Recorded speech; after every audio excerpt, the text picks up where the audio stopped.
sur le gain des âmes. Donc,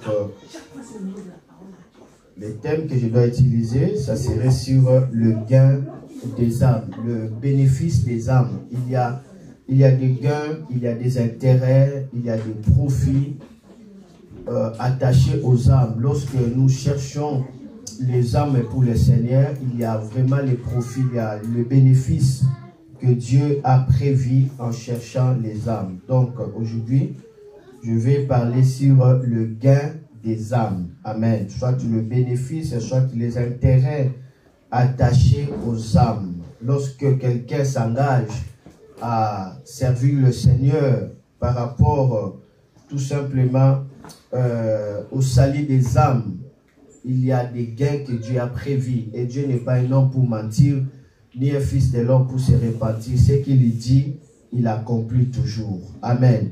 Et cela est très important. Regardez avec moi Luc chapitre 15, le verset 7. On va toucher Luc chapitre 15, le verset 7. Et puis je dois lire le verset 10. La Bible dit ceci. De même, je vous l'ai dit, il y aura plus de joie dans le ciel pour un seul pécheur qui se répand que pour 99 justes qui n'ont pas besoin de repentance. Et touchons le verset 10, la Bible dit, de même je vous l'ai dit, il y a de la joie devant les anges de Dieu pour un seul pécheur qui se répand. Amen. Dans le verset 7, la Bible dit, de même je vous l'ai dit, il y a plus de joie dans le ciel pour un seul pécheur qui se répand. Plus de joie.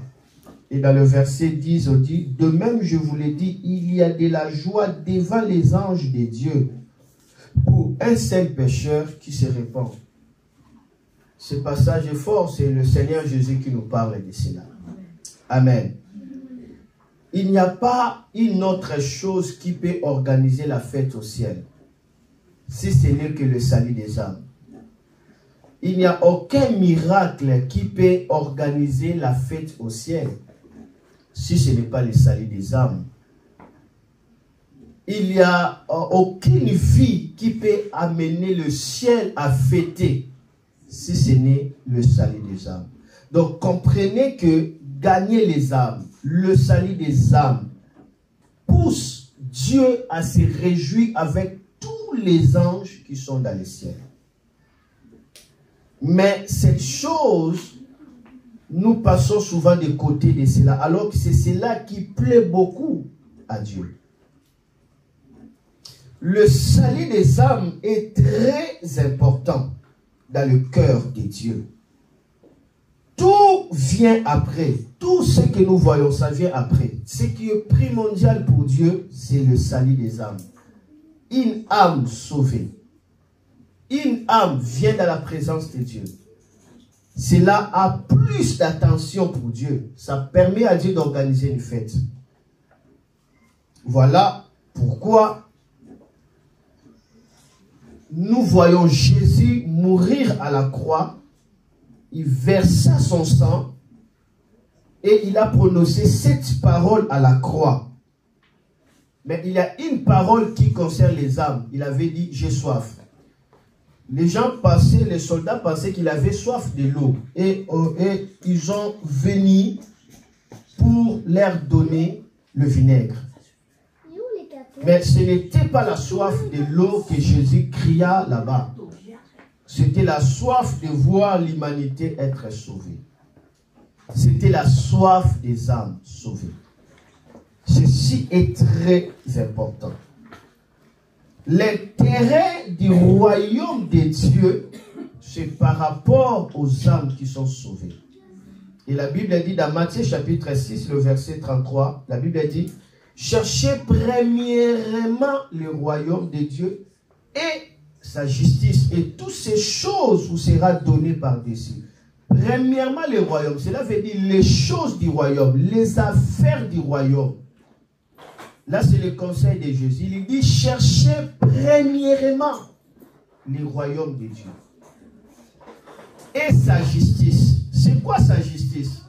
La justice de Dieu veut dire tout simplement le fait que Dieu est en train de regarder les hommes comme n'ayant jamais commis le péché. C'est cela la justice de Dieu. Donc nous comprenons que la justice de Dieu, c'est le fait que les gens soient sauvés. Ils reçoivent cette justice-là. C'est cela que nous sommes appelés à chercher premièrement, le royaume.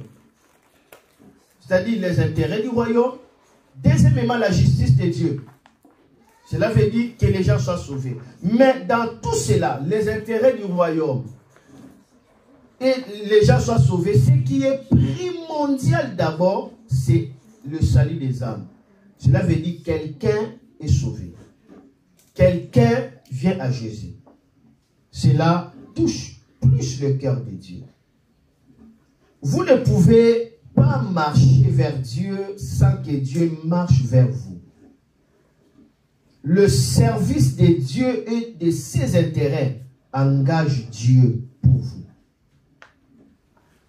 Dieu n'est pas engagé pour toute autre chose. Il est engagé pour des gens qui sont engagés pour son royaume. Je vous dis la vérité. Amen. Et il faut savoir ceci. Servir Dieu, ce n'est pas des passe-temps. Servir Dieu demande un temps consacré pour lui. On ne peut pas dire qu'on sert Dieu si on le sert avec négligence. Dieu aime ceux qui le servent, qui donnent un temps de qualité pour lui. Ce n'est pas des passe-temps servir Dieu. C'est toute une vie consacrée pour lui et une vie qui marche à chercher les intérêts du royaume de Dieu. Et il y a des bénéfices. Je vais d'abord parler de la qualification des gagneurs d'âme. Et après ces derniers temps, je vais vraiment placer des enseignements sur le gagneur d'âme. Parce que c'est ce que le Seigneur avait déposé dans mon cœur aujourd'hui à 3 heures du matin. Je parle d'abord de manière simple, la qualification des gagneurs d'âme. Écrivez ça, écoutez ça. Je crois que cela sera dans notre chaîne YouTube. Prenez le temps de le suivre. Qu'est-ce qui qualifie un gagneur d'âme? C'est lui qui gagne les âmes. C'est lui qui cherche le gain des âmes.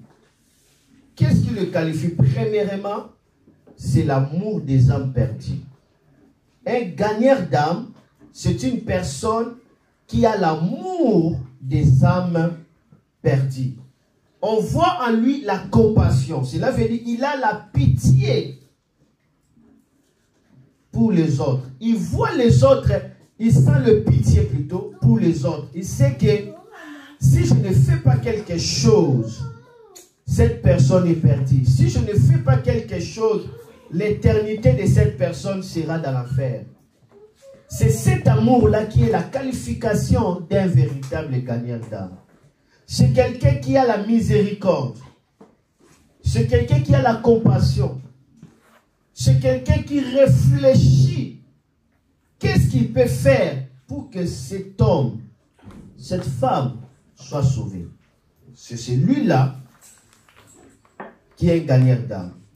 Regardez avec moi Matthieu chapitre 18, le verset 13. Qu'est-ce que la Bible nous dit? Matthieu chapitre 18, le verset 13. La Bible nous dit ceci. Et s'il la trouve, je vous l'ai dit en vérité, elle lui cause plus de joie que les 99 qui ne sont pas égarés. S'il la trouve. Ici, on nous parle de brebis perdues. C'est-à-dire, quelqu'un a 100 brebis, mais une brebis est perdue. Cet homme va aller dans des montagnes, il va faire des jours et des jours, cherchant seulement une brebis qui est perdue. Il va laisser 99. Et lorsqu'elle trouve ces brebis, la présence de ces brebis lui cause plus de joie. En fait, c'est ce que Dieu fait. Dieu ne s'intéresse pas aux ceux qui sont déjà sauvés. Ils sont déjà sauvés. Mais ce qui cause plus de la joie, lorsque quelqu'un qui est perdu revient dans la présence de Dieu. Pour Dieu, c'est lui qui n'a pas encore Jésus. C'est une brebis perdue. Pourquoi? Parce que Jésus est mort pour toutes toute la terre, Dieu a tant aimé le monde, il a donné son Fils unique pour tout le monde. C'est-à-dire, nous tous, nous appartenons au royaume de Dieu. Maintenant, ceux qui ne sont pas encore dans le royaume de Dieu, Dieu les considère comme une brebis perdue. On voit que nous voyons les païens pas comme Dieu. Dieu voit les païens comme des saints, mais qui sont perdus. Dieu voit les païens comme des gens de son royaume, mais ils sont perdus. C'est-à-dire qu'ils sont destinés à entrer dans le royaume de Dieu, mais ils sont perdus. Pourquoi? Parce qu'ils ne sont pas dans la maison de Dieu. C'est pourquoi lorsque quelqu'un cherche les âmes, le fait rentrer, il cause la joie dans le cœur de Dieu. Ça, c'est la qualification d'un gagneur d'âme. Deuxièmement, un gagneur d'âme, c'est quelqu'un qui a le fardeau des âmes. Il a le fardeau des âmes. Cela veut dire, en lui, il porte le poids des âmes pour Dieu. C'est quelqu'un qui a le fardeau. Vous savez, si vous avez le fardeau d'une âme, vous ne pouvez pas laisser cette âme partir comme ça, sans pourtant la mener dans la maison de Dieu. Le fardeau des âmes. Là où il y a le fardeau des âmes, rien n'est aussi préoccupant que de gagner cette âme, de les convaincre. Le fardeau des âmes, ça te poussera à diriger toutes tes relations, toutes tes conversions, à pousser cette personne à venir à Dieu. On a besoin de restaurer cette fardeau des âmes. C'est important. Quand on n'a pas le fardeau d'une âme, on rencontre une personne, on lui parle d'autres choses, on le laisse. Ça, cela veut dire l'absence de fardeau des âmes.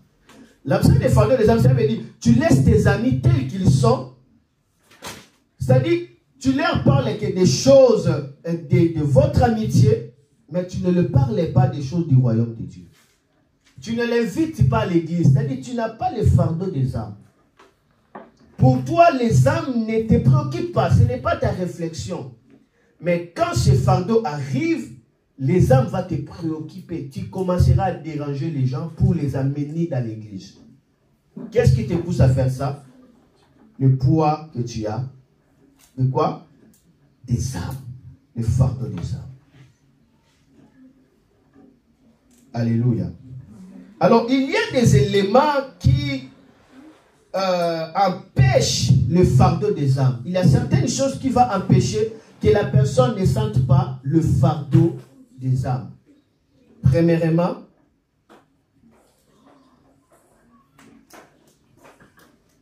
c'est manquer de conviction sur ce qui est de l'enfer. Quand on n'a pas la conviction que l'enfer est réel, on n'aura pas le fardeau des âmes. C'est-à-dire, on manque cette conviction-là. On sait la faire, mais dans ton cœur, tu n'as pas la conviction. C'est pourquoi tu peux regarder une personne comme ça, tu le laisses. Tu le laisses et c'est tout.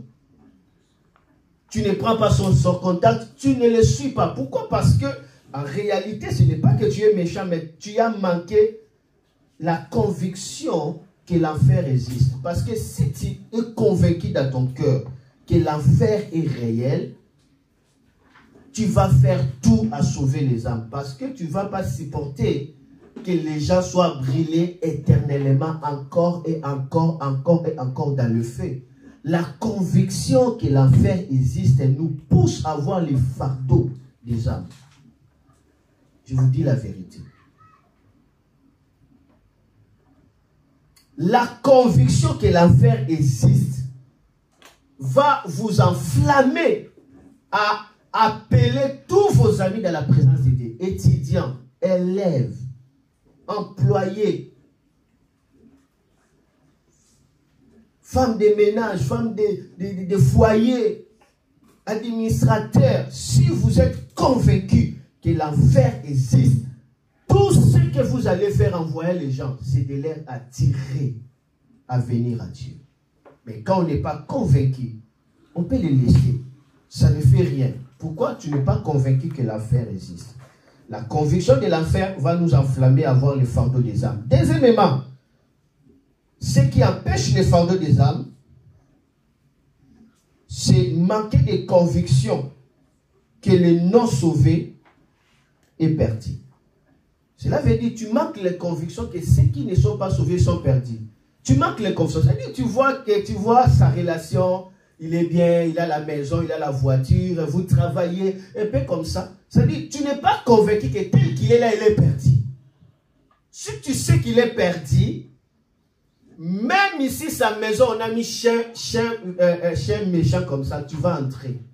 Parce que tu sais qu'il est perdu. Même s'il est millionnaire, cela ne te fera rien. Tu sais que quoi que ce million, cet homme est perdu. Cette femme est perdue. Ce qu'il dit, il ne sait pas. Alors je ne vais pas tenir compte de ses propos. Je sais qu'il est perdu.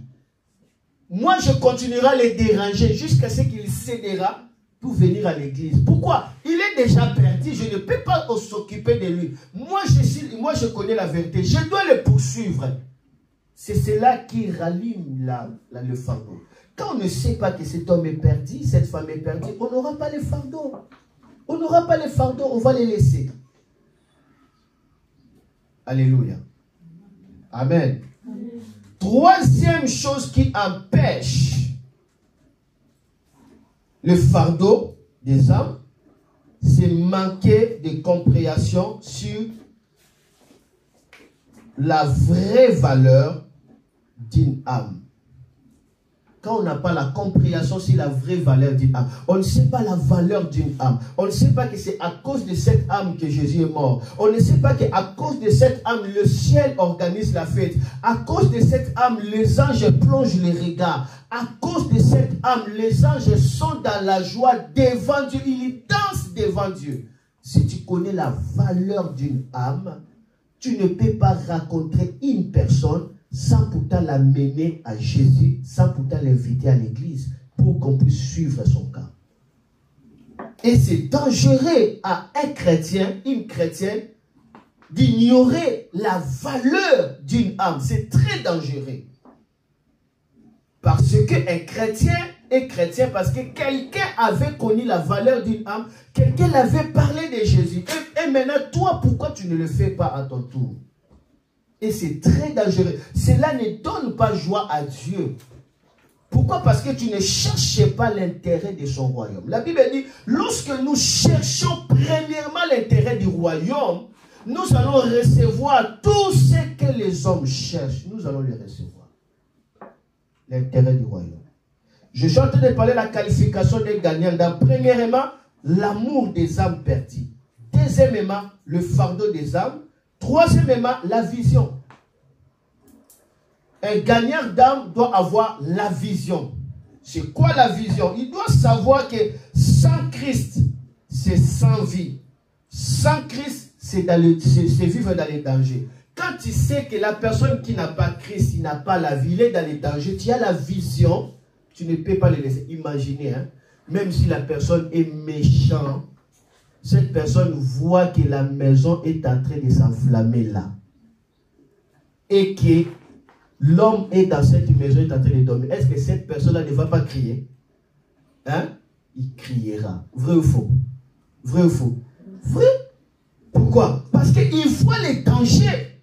Si je ne fais pas quelque chose, si je tarde, la maison sera décimée.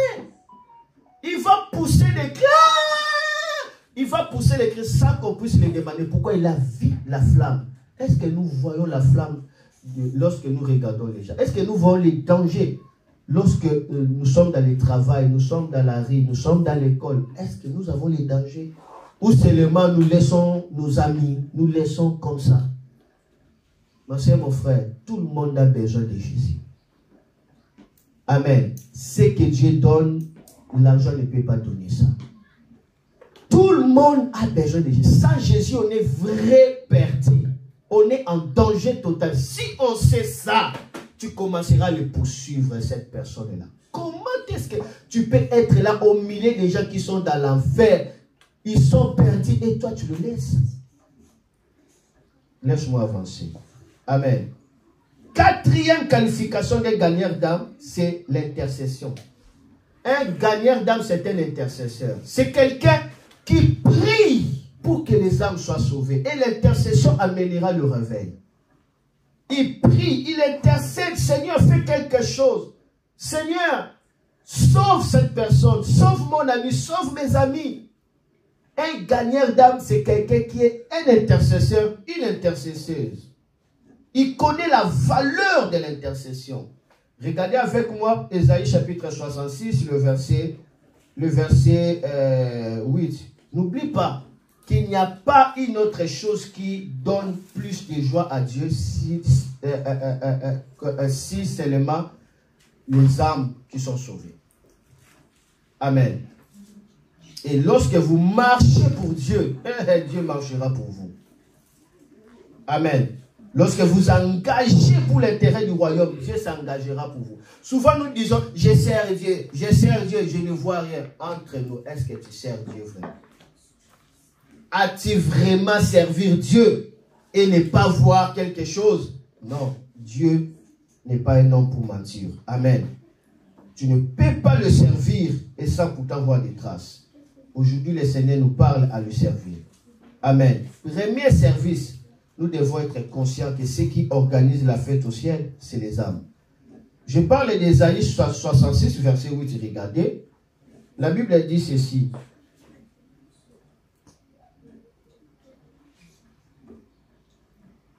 Qui a jamais entendu pareille chose? Qui a jamais vu rien de semblable? Un pays peut-il naître en un jour? Une nation est-elle enfantée d'un seul coup? En peine en travail, Sion a enfanté ses fils. En peine en travail, Sion a enfanté ses fils. Quel travail? Le travail de l'enfantement. C'est l'intercession, la prière.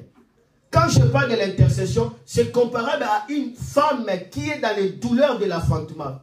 L'intercession, ça va te faire mal. Quand tu pries comme ça, tu vas enfanter des âmes pour le Seigneur. Je prie que le travail de l'intercession descende sur toi. Je prie que tu rentres dans la flamme de l'intercession. Je prie que tu rentres dans le cœur de Dieu. Je prie que tu rentres dans l'amour de Dieu. Je prie que tu rentres dans la connexion avec la pensée de Dieu pour la terre. Affanter des âmes par le travail des douleurs d'enfantement. L'intercession des douleurs d'enfantement permettra que des âmes soient affantées. Nous voyons dans Acte 4, lorsqu'on persécutait les disciples pour qu'ils ne prêchent pas l'évangile, la Bible dit, il pria. Il dit, maintenant Seigneur, donne une assurance à tes serviteurs, afin qu'ils prêchent encore la parole de Dieu. La Bible dit, le lieu était en train de trembler et il y avait plusieurs personnes qui étaient converties. Pourquoi? Parce qu'ils n'ont pas regardé leurs blessures, ils n'ont pas regardé leur oppression, ils n'ont pas regardé la persécution, ils ont demandé à Dieu l'assurance de continuer de gagner les âmes. Ça, c'est les douleurs de l'enfantement. On a besoin de ce travail-là, de ce travail dans l'église. Quand on aura des fidèles qui ont le travail des âmes, le royaume de Dieu sera dans la joie. Et toi qui organises la fête au ciel, est-ce que ta vie sera dans des plaies? Jamais. Je peux avancer? Je peux avancer encore. Waouh.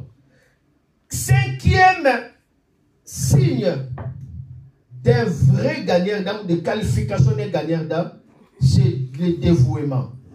Un gagnant d'âme, c'est quelqu'un qui ne se fatigue pas, il ne crée rien, il n'a pas peur, il est dévoué. S'il dit c'est toi, je vais te gagner, il finira à te gagner. S'il dit que j'ai l'objectif, il finira à atteindre le dévouement. Nous manquons le dévouement. Nous avons peur. Tu es devant une personne, tu as peur, tu as peur. Mais toi, tu es libéré. Elle est condamnée par les âmes. Pourquoi tu as peur de les sauver? Pourquoi tu les laisses? Même sur la terre, on a fait des lois. Si quelqu'un, tu l'as vu, cette personne est en plein danger. Tu ne le secours pas, on va t'arrêter, vrai ou faux? Si cette personne-là est morte, vrai ou faux? On appelle ça quoi? Ah, on connaît ça. Non-assistance à personne en danger. Mais combien de gens que nous les laissons en danger? En danger de l'éternité. en danger de l'éternité. Leurs âmes sont en train de mourir et nous les laissons. Un gagneur d'âme, c'est quelqu'un de dévouement.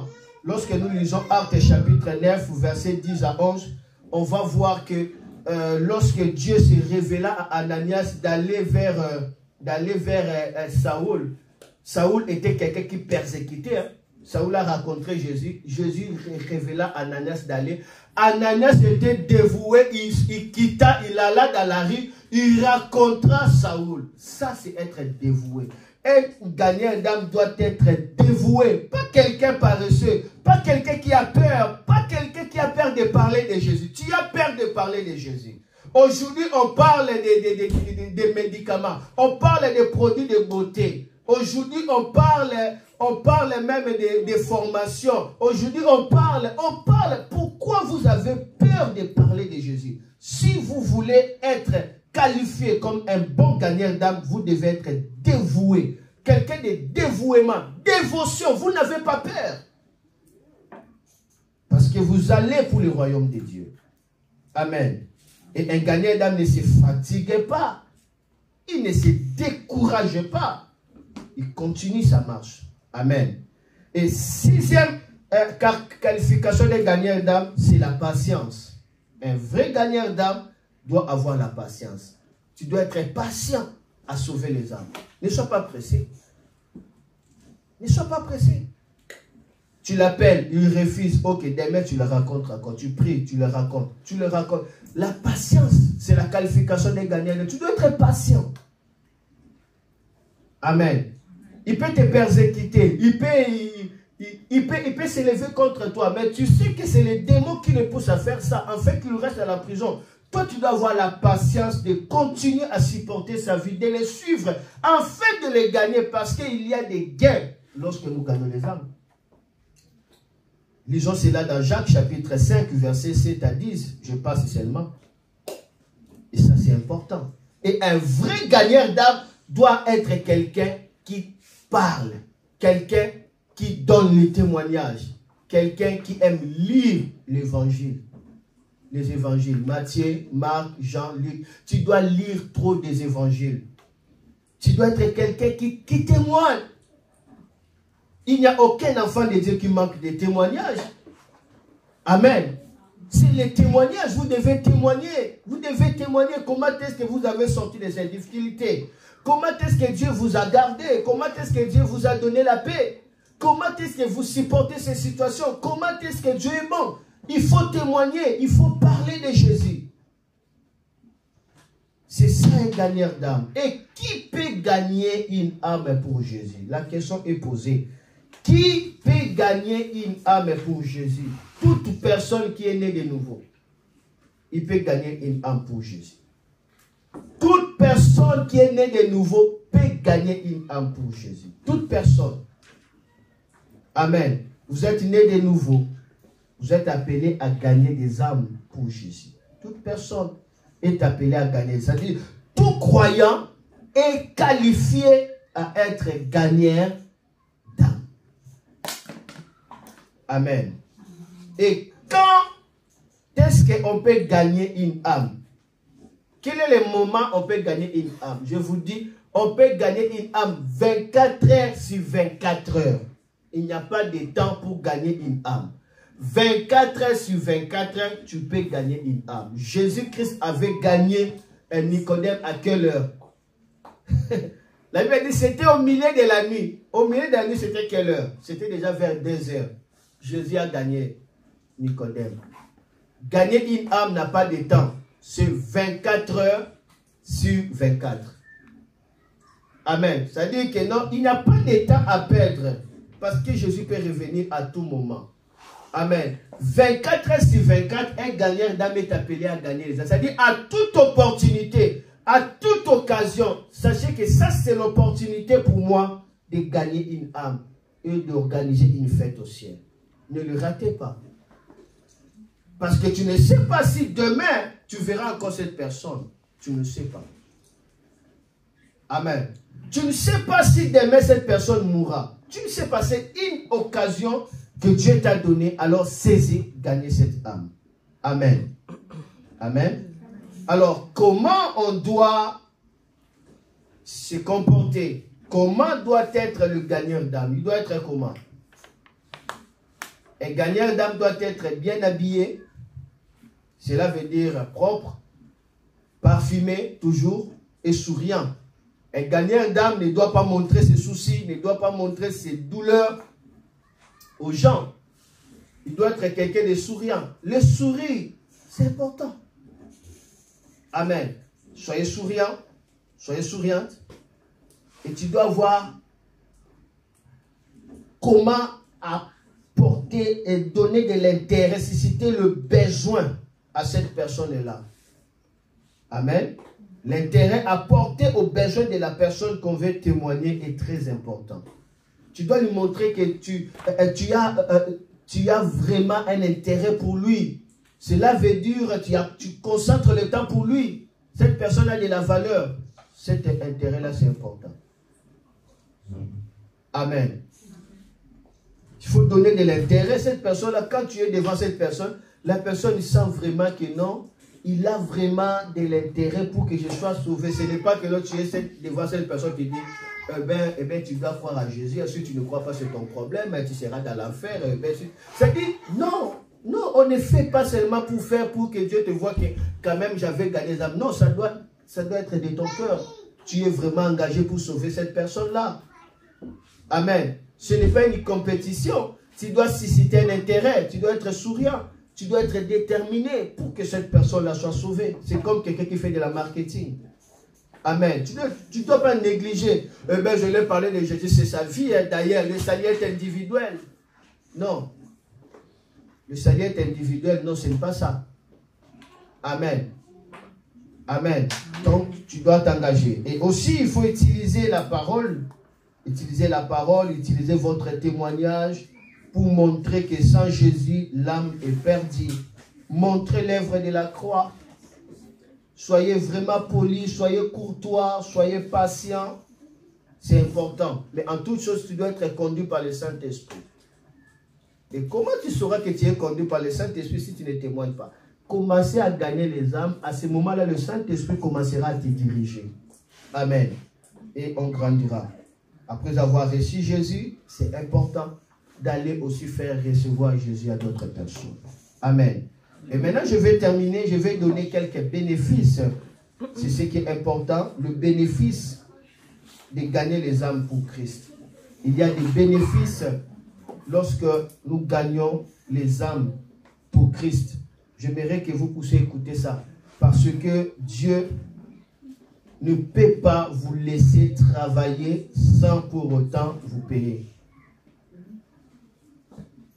Tout service pour Dieu nécessitera toujours un salaire. Dieu, c'est un patron par excellence. Nous devons le retenir. Il ne vous laissera pas comme ça. Amen. Dans le ciel, il y a un patrimoine. Mais il faut s'engager dans l'œuvre de Dieu pour recevoir le patrimoine du ciel, l'économie du ciel. Il faut servir Dieu. Alors je vous donne des bénéfices qui est là, réel, parce que la parole de Dieu est testée et réelle. Lorsque nous gagnons les âmes, regardez ce qui va arriver. Daniel chapitre 12, verset 3. La Bible dit ceci. Ceux qui auront été intelligents brilleront comme la splendeur du ciel. Et ceux qui auront enseigné la justice à la multitude brilleront comme les étoiles à toujours et à perpétuité. Ceux qui auront enseigné la justice à la multitude brilleront. C'est quoi enseigner la justice? Cela veut dire au monde que Jésus sauve. Dis à cet ami, dis-le. C'est-à-dire, tu enseignes la justice. Tu brilleras comme l'étoile à toujours et pour l'éternité. Il y a le salaire d'être star dans le royaume de Dieu, ceux qui gagnent les âmes. Amen. Tout le monde ne sera pas des stars dans le royaume de Dieu. Des étoiles qui brillent pour toujours, tu brilleras pour toujours. Amen. Pour toujours. engagez-vous à servir le Seigneur. Gagnez les âmes, vous allez briller comme des étoiles. Et lorsque nous lisons Matthieu chapitre 19, versets 28 à 30, Matthieu 19, 28 à 30, regardez, je suis en train de parler sur le bénéfice de gagner les âmes. Amen. Matthieu 18, 28 à 19 ou plutôt 28 à 30. Je dois lire tout simplement. La Bible dit, Jésus leur répondit, je vous l'ai dit en vérité, quand le Fils de l'homme, au renouvellement de toutes choses, sera assis sur le trône de sa gloire, vous qui m'avez suivi, vous serez de même assis sur 12 trônes et vous jugerez les 12 tribus d'Israël. 29. Et quiconque aura quitté à cause de mon nom ses frères ou ses sœurs ou son père ou sa mère ou sa femme ou ses enfants ou ses terres ou ses maisons recevra les centuples et héritera la vie éternelle. Après il dit, plusieurs des premiers seront les derniers et plusieurs des derniers seront les premiers. Vous ne pouvez pas quitter votre famille, vos mondes. Cela veut dire vous décidez d'aller pour le royaume de Dieu et rester la même chose, la même personne. Il y a le salaire au centuple. Jésus paye fois 100 dans ce siècle présent et dans la vie éternelle, vous aurez des couronnes. Amen. Il dit, personne ne peut quitter. Il quitte la maison. Il dit, je vais gagner les âmes. Je vais servir Dieu. Et cette personne-là ne peut pas recevoir au centuple. Cela veut dire, servir Dieu, ça paye. Il n'y a pas de perte d'état. Dieu payera ton temps fois 100. Je vous dis la vérité. Amen. Peut-être nous pouvons dire que non. Eh bien, moi, je sers Dieu. Qu'est-ce que je vois? En réalité, on ne sert pas Dieu tel que Dieu veut que nous puissions le servir. On sert Dieu avec des négligences. Amen. Quand on sert vraiment Dieu, on est vraiment engagé dans l'œuvre de Dieu. On prend ces 1 heure pour gagner les âmes. On est engagé. Sachez que Dieu prendra cela fois 100. Jésus ne ment jamais. Alléluia. Et tu vas briller comme une étoile. Waouh, ça c'est merveilleux. Ça, c'est le bénéfice de gagner les âmes. L'héritage terrestre, c'est-à-dire bénédiction au centuple. Et l'héritage du ciel, la vie éternelle et la couronne. Marc chapitre 10, verset 28 à 30. Pierre a dit à Jésus, nous avons tout quitté. Quelle sera notre récompense? Jésus dit, personne n'a jamais quitté pour me suivre et qu'il ne puisse pas recevoir au centuple sa femme, ses enfants, tout. Mais c'est quoi recevoir fois 100 ta femme? Cela veut dire quoi? Est-ce que tu auras, Jésus va te donner 100 femmes parce que tu l'as suivi? Non, Jésus veut te dire tout simplement, le bonheur que l'homme reçoit normalement pour une femme, toi tu vas le recevoir fois 100. Le bonheur que l'on peut recevoir d'un seul enfant, toi tu le recevras par 100. Tu le recevras fois 100. Non, avec Dieu, quitter, c'est gagner. Avec Dieu, quitter, c'est gagner. Et Jésus dira, c'est lui qui perdra sa vie pour moi, la retrouvera. Mais celui qui gardera sa vie, la perdra. Amen. Amen. Parfois, il faut accepter de perdre pour Jésus. De perdre votre temps pour Jésus. De bousculer votre programme pour Jésus. Vous allez le recevoir. En voulant trop contrôler dans le règne de l'esprit, vous perdez. En voulant trop contrôler, vous perdez. Amen. L'autre bénéfice de ceux qui gagnent les âmes, c'est la garantie de la vie présente. Garantie la vie présente. Servir Dieu, ma soeur, servir Dieu, mon frère, ça garantit ta vie présente. J'aime la parole de Dieu. Waouh. J'aime la parole. Quand tu sers Dieu, tu gagnes les âmes, tu as la garantie de la vie présente. Dieu te garantit. Et quelle est cette garantie? Regardez. Job chapitre 36, le verset 11. Job 36, 11. La Bible nous dit quelque chose là. La Bible dit comme ça. S'ils écoutent et se soumettent, ils achèvent leur jour dans les bonheurs leurs années dans la joie. S'ils écoutent et se soumettent, c'est quoi écouter? Et c'est quoi se soumettre? Jésus avait dit quoi? Cherchez quoi? Premièrement quoi? Le royaume de Dieu. Quand est-ce que Jésus a dit ça? Lorsqu'il commence à dire, vous êtes en train de dire, que mangerons-nous, que buvons-nous, ainsi de suite, c'est-à-dire des soucis de la vie, n'est-ce pas? Après Jésus dit, hein, vous êtes dans l'erreur, cherchez premièrement le royaume de Dieu. Voilà, toutes ces choses vous seront données. Amen. Chercher le royaume, c'est quoi? Est-ce qu'elle se dit que non, eh bien, je cherche le royaume de Dieu, je ne veux pas travailler? C'est ça, chercher le royaume? Non. Cela veut dire tout simplement, même dans ton travail, dans ta vie, tu localises ton travail pour le royaume. Ton temps dans le travail, ça commence à servir le royaume. Ton argent, ça commence à servir le royaume. Tes relations, ça commence à servir le royaume. Ton intelligence commence à servir le royaume. Alors vous allez recevoir. Parce qu'il y a des expertises, n'est-ce pas? Il y a des heures. Tu donnes l'expertise, n'est-ce pas? On va te payer. Mais quand tu cherches premièrement le royaume, dans tout ce que tu es en train de faire, Jésus te garantit, tu recevras tout ce que les hommes cherchent. Qu'est-ce que les hommes cherchent? On va comprendre ça. Alléluia. La Bible dit, ils finiront leur vie dans le bonheur et dans la joie. Il ne va pas mourir dans des plaintes. Il ne va pas mourir misérable. Non, tu finiras ta vie dans le bonheur et dans la joie. Si seulement tu écoutes et tu te soumets, tu auras une vie de bonheur. Ça, c'est la parole. Moi, je dis oui, Dieu ne ment pas.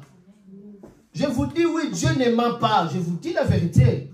Waouh! Le plus bonheur sur la terre, c'est le service de Dieu. Parce qu'il n'y a aucune société qui rémunère le bonheur. As-tu vu une société qui a rémunéré le bonheur? As-tu vu une société qui rémunère la joie et la réjouissance?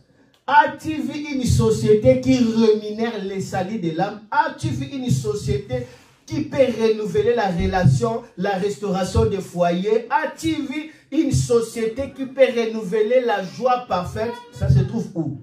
C'est la société de Dieu. Il est un vrai patron. Décidez-vous à servir le Seigneur, vous aurez une vie de bonheur et vous finirez votre vie dans la joie et dans le bonheur.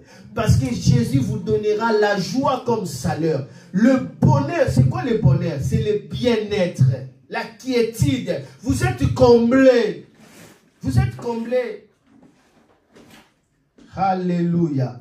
N'as-tu jamais vu des millionnaires se suicider? N'as-tu jamais vu des millionnaires se droguer? N'as-tu jamais vu des millionnaires en train de se détruire? Lorsque quelqu'un a tellement beaucoup d'argent et le sentiment de plaire à tous ses désirs monte, la personne n'arrive pas à combler ses désirs. Il est pauvre malgré qu'il est millionnaire. Et à la fin du compte, qu'est-ce que cette personne fera? Il demande aux femmes d'ouvrir leur bouche. Et ces gens-là en train de chier dans la bouche des femmes. C'est réel. Regardez cela dans les internets.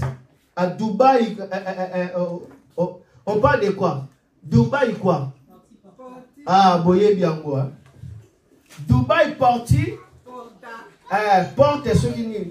porte, la porte. C'est quoi? C'est-à-dire le désir excessif. L'homme n'arrive pas à combler son cœur. C'est pourquoi il commence à faire ça. Sachant qu'en faisant ça, c'est-à-dire il comble tout ce qu'il désire. Non, la personne en réalité, il manque le bonheur. Il manque le bonheur. C'est pourquoi l'argent le pousse à faire comme ça. Il n'y a aucune société qui peut te donner le bonheur si ce n'est pas la société du ciel. Cherchez le royaume de Dieu. Vous aurez tout ce que les hommes cherchent. Alléluia. Quand les hommes commencent à chercher à coucher avec les chiens, vous pensez c'est quoi? Ils ont un sentiment de bonheur. Ils n'arrivent pas à combler leur cœur. C'est pourquoi ils vont faire des choses comme des animaux. Alléluia. Et troisième garantie, je vais terminer, est que Dieu vous gardera en bon état. Dieu vous gardera en bon état. Lorsque vous êtes engagé dans le royaume de Dieu, Dieu vous gardera en bon état. Votre santé sera la préoccupation de Dieu. Parce que vous êtes attaché pour porter le fruit. Jean chapitre 15, verset 2. Et Psaume chapitre 92, verset 14. Cherchez à porter le fruit dans le royaume de Dieu. Votre sève ne va pas sécher. Votre feuillage ne va pas flétrir. Vous commencerez à vous rajeunir parce que vous cherchez le royaume de Dieu. Regardez, des hommes qui cherchent le royaume de Dieu se rajeunissent toujours. Amen. Vous le regardez comme jeune. Amen. Mais oui, c'est ça. Moi, tel que je suis là, beaucoup de gens me donnent de l'âge, mais vraiment, ça m'étonne. C'est la raison pour laquelle ce barbe ici, donc vraiment, moi je n'ai pas beaucoup de barbe, mais ce barbe ici, je l'ai gardé, ça fait déjà 2 ans. On ne coupe pas ça, parce que pour que vraiment je puisse quand même avoir le visage d'un vieux. Le visage qui correspond à mon âge, parce que là, si on enlève ça, c'est compliqué. Alléluia. D'autres me donnent 25 ans, d'autres me donnent 30 ans. Vous voyez, d'autres pensent que j'ai 25 ans, j'ai 30 ans, mais non, je suis plus vieux. Bon, je suis estimé. Amen. J'ai 40 ans. Bon, en août, le 25 août, j'aurai 40 ans. Mais beaucoup de gens peuvent me donner des âges. C'est quoi? Je suis rajeuni tout simplement. Amen. Amen. C'est la parole de Dieu. Ils finiront leur vie dans le bonheur. Leur sève sera verdoyante. Il se rajeunit et il porte des fruits, même dans sa vieillesse. Parce que tu sers Dieu. Tu as la joie que l'argent ne peut pas donner. Tu as la joie que le monde ne peut pas donner. Amen. Dieu vous gardera en bon état lorsque vous servez le Seigneur. Et quatrième bénéfice, vous serez libre des malédictions. Libre des malédictions. Soulignez ça. Libre des malédictions. Lorsque vous servez le Seigneur, vous serez libre de quoi? Des malédictions. Des malédictions. Regardez avec moi Deutéronome chapitre 33, le verset 9 à 11. Je dois lire ça. Alléluia. Waouh. Sœur Gisèle, aujourd'hui je n'ai pas bougé. Je suis là devant. Et ça marche là, c'est bien. Deutéronome chapitre 33. Mais bientôt je peux bouger. Deutéronome chapitre 33, verset 9 à 11. Regardez. Et les Baya. Lévi dit de son père et de sa mère, je ne l'ai point vu.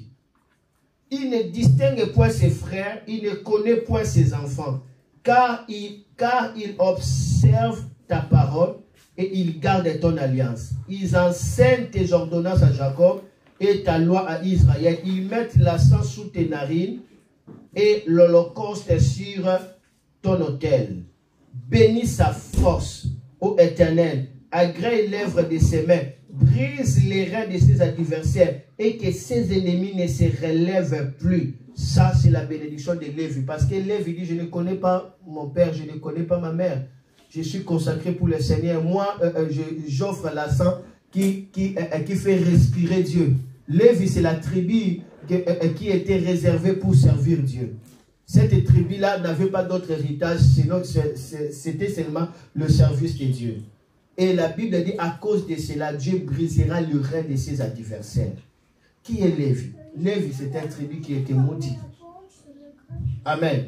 Mais en servant le Seigneur, cette tribu qui était sous la malédiction est ôtée. Et cette tribu devient le tribu où il y a la gloire de Dieu. Alléluia. Le tribu de Lévi, racheté de la malédiction, dont le service de Dieu les a rachetés. L'œuvre de Dieu enlèvera la malédiction. L'œuvre de Dieu te rachètera, enlèvera la malédiction. Voilà pourquoi dans Genèse chapitre 49, lisons. Genèse chapitre 49, verset 25. Regardez ce que la Bible nous dit. L'œuvre de Dieu te rachètera, t'enlèvera de la malédiction. Genèse 49, verset 25. Waouh! Genèse 49, verset 27. La Bible dit, c'est l'œuvre du Dieu de ton Père qui t'aidera. C'est l'œuvre du Tout-Puissant qui te bénira. Des bénédictions de cieux en haut, des bénédictions des eaux en bas, des bénédictions de mamelles et des seins maternels. Après, il dit, le bénédiction de ton Père s'élèvera au-dessus des bénédictions de tes pères jusqu'à la cime des collines éternelles, qu'elle soit sur la tête de Joseph, sur le sommet de la tête des princes de ses frères. La bénédiction du Seigneur. Lorsque nous servons le Seigneur, la bénédiction de Dieu commence à se bousculer pour se diriger vers nous. Alléluia. Il dit, tu serviras l'Éternel et l'Éternel éloignera la malédiction. Il éloignera la stérilité. Il éloignera la maladie du milieu de toi. Ça, c'est la promesse de Dieu. L'œuvre de Dieu. Et dans Exode chapitre 4, verset 22 à 23, Dieu va dire à Pharaon, Pharaon, laisse aller mon fils pour qu'il me serve dans le désert. Et si tu ne le laisses pas, c'est ton fils qui mourra. Ici, dans l'Ancien Testament, Dieu a appelé le peuple d'Israël fils. Quand est-ce qu'il les a appelés fils? Lorsque Dieu veut qu'ils puissent le servir. Est-ce qu'on peut lire ça? Exode chapitre 1. J'ai dit Exode chapitre 1. J'ai dit Exode chapitre 4. Ok, je voulais savoir si vous me suivez. Exode chapitre 4, le verset 22 à 23. Ça, c'est le dernier verset. Et puis je finis. Exode chapitre 4, verset 22 à 23. La Bible dit, tu diras à Pharaon, ainsi parle l'Éternel, Israël est mon fils, mon premier-né. Je te dis, laisse aller mon fils pour qu'il me serve. Si tu refuses de laisser aller, et si tu refuses de le laisser aller, voici, je ferai périr ton fils, ton premier-né. Il dit, laisse aller mon fils pour qu'il puisse me servir. Être fils n'est pas suffisant. Ce qui est important, c'est de le servir. Tu es fils et tu ne le sers pas. Laisse aller mon fils pour qu'il me serve. Si je délivre mon fils, c'est pour que mon fils me serve. Alors, si tu l'empêches de me servir, moi, je vais tuer ton fils. Donc, le service de Dieu nous rachète de la malédiction. Le service de Dieu brise les chaînes. Le service de Dieu. Être fils n'est pas suffisant, mais il faut servir pour vivre la libération rapide. Amen. Un fils doit servir. Notez bien, pour clôturer, le service de Dieu n'est pas une activité de passe-temps, mais c'est une affaire en plein temps. Servir Dieu, c'est une affaire dans laquelle on s'engage dans le but de rapporter les fruits et de porter les fruits et même avoir des profits. On ne peut pas servir Dieu pour servir. On sert Dieu dans le but d'avoir les résultats. Amen. Et Dieu n'aime pas qu'on puisse le servir sans avoir le but des résultats. C'est-à-dire, tu le sers seulement pour servir. Non. Cela veut dire, là, tu es en train de faire le service dans les négligences. Amen. Moi, un jour comme ça, c'était en 2018, j'ai travaillé. Je ne savais pas. J'ai travaillé après un temps comme ça. Je ne savais pas. Après, je ne sais pas qu'est-ce qui m'avait arrivé. J'ai mis mes mains dans la poche. Et le boss s'est fâché. Il m'avait vu de loin. Moi, je ne savais pas. Je ne savais même pas. Et puis là, je vais mettre les mains comme ça, dans la poche. Alors là, bon, normalement, il n'y avait rien à faire. Tout était fini, mais je mets la main dans la poche. Et le bon s'est sorti directement. Toi, ça c'est quoi ça? Tu mets ta main dans la poche alors que tu es en train de travailler. Ça c'est quoi? Il était vraiment fâché, justement parce que j'avais mis la main dans la poche. Et comment est-ce que nous ne respectons pas Dieu? Amen. Si nous, nos patrons sont exigeants, et Dieu ne mérite pas ça. Hein? Dieu ne mérite pas. Alléluia. Tu manques le travail sans pourtant qu'il y ait une justification. Est-ce que moi est-ce que c'est fait? Non. Tu dois voir une justification. Et pourquoi je ne suis pas là? Parce que j'étais malade. Mais il ne faut pas seulement dire que tu étais malade. On doit voir l'attestation des médecins. Vrai ou faux? Vrai. Toi-même, si tu n'es pas venu, tu commenceras à chercher des bonnes justifications. Et il ne faut pas aussi le faire à tout moment. Si les patrons de la terre exigent le respect, alors Dieu, nous devons respecter Dieu. Nous devons servir Dieu bien. En ayant la pensée, je sers Dieu pour qu'il ait le profit. Dieu doit avoir le profit de ce que nous sommes en train de faire. Lorsque nous travaillons, les patrons cherchent qu'il ait le profit par rapport à ton travail. Amen. Et quand nous servons Dieu, Dieu a besoin qu'à travers ton service, qu'il voit le profit. Parce que Dieu va te rembourser. Je peux dire que le Seigneur puisse bénir sa parole. Amen. Amen. Il faut que je laisse la place à maman Nadine. Et puis,